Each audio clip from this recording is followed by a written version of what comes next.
Dorval, pour énergie pour Livan.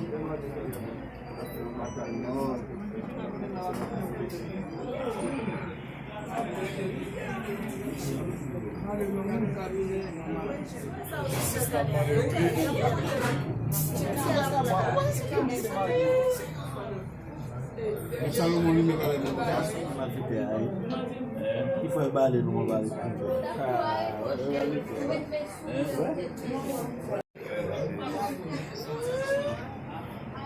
Du feu bâtonnier Dorval, assassiné le 28 août 2020, d'après les informations fournies par l'ancien président Jovenel Moïse, que cet assassinat a été réalisé à 10h13 et à 10h15. La vidéo du corps ensanglanté du bâtonnier a été en possession de la première dame Martine Moïse, d'après son mari. D'après les informations fournies par la DCPJ et d'autres professionnels de l'art, la carte SIM ou le téléphone du bâtonnier a été localisé quelques heures après son assassinat au Palais national. Au niveau de la Fédération des barreaux de Port-au-Prince, les barreaux au niveau de l'Amérique du Nord, CID, et même l'Organisation des Nations Unies avaient sollicité une commission d'enquête indépendante pour pouvoir élucider l'assassinat du bâtonnier Montferrier Dorval. Malheureusement, cette requête, cette demande a été ignorée par l'ancien président d'alors, Jovenel Moïse, malheureusement assassiné, ainsi que son premier ministre d'alors, Joseph Jout. Quelques jours après l'assassinat du bâtonnier, le lieu du crime a été sécurisé par la police nationale.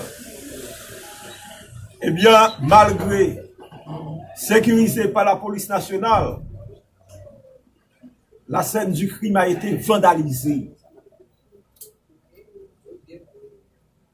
Quelques jours après, les policiers ont été arrêtés et écroués sur la demande ou la déclaration du premier ministre d'alors, Joseph Jout. Ces policiers ont été libérés sans aucune forme de procès. Nous, au niveau de la structure, nous, c'est Dorval.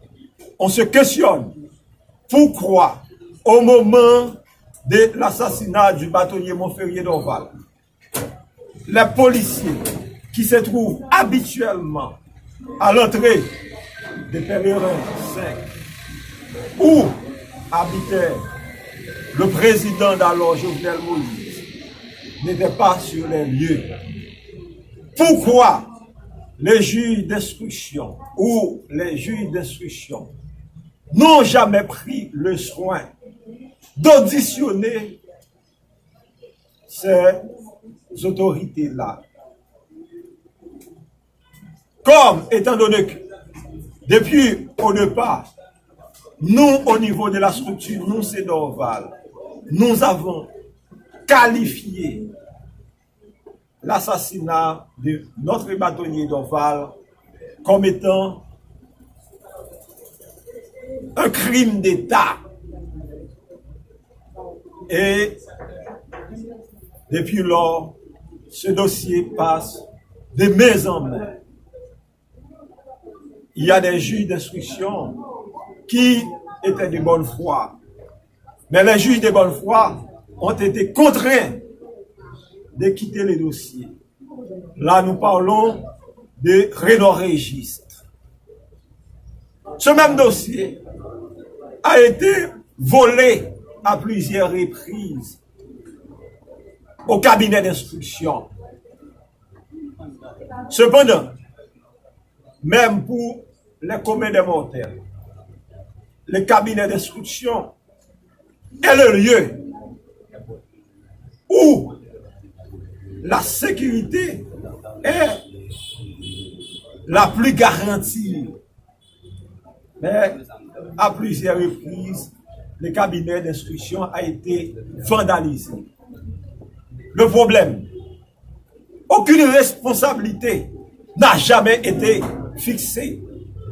Pourquoi aucune responsabilité n'a jamais été fixée par rapport à l'ensemble des vandalisations, des vols effectués dans le cadre du traitement du dossier de notre bâtonnier d'Orval?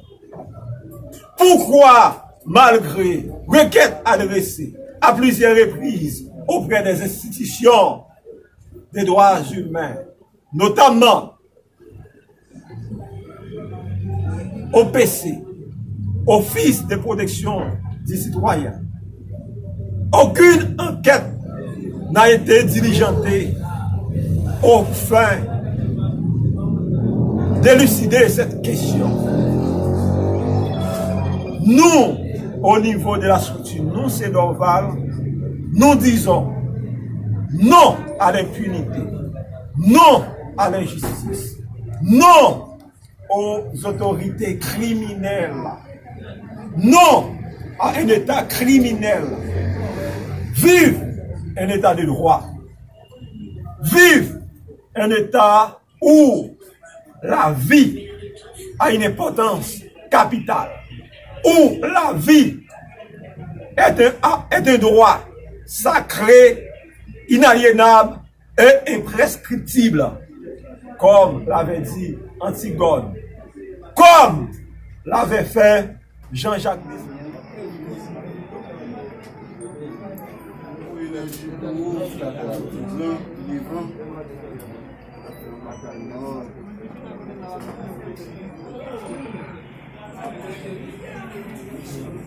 Allez,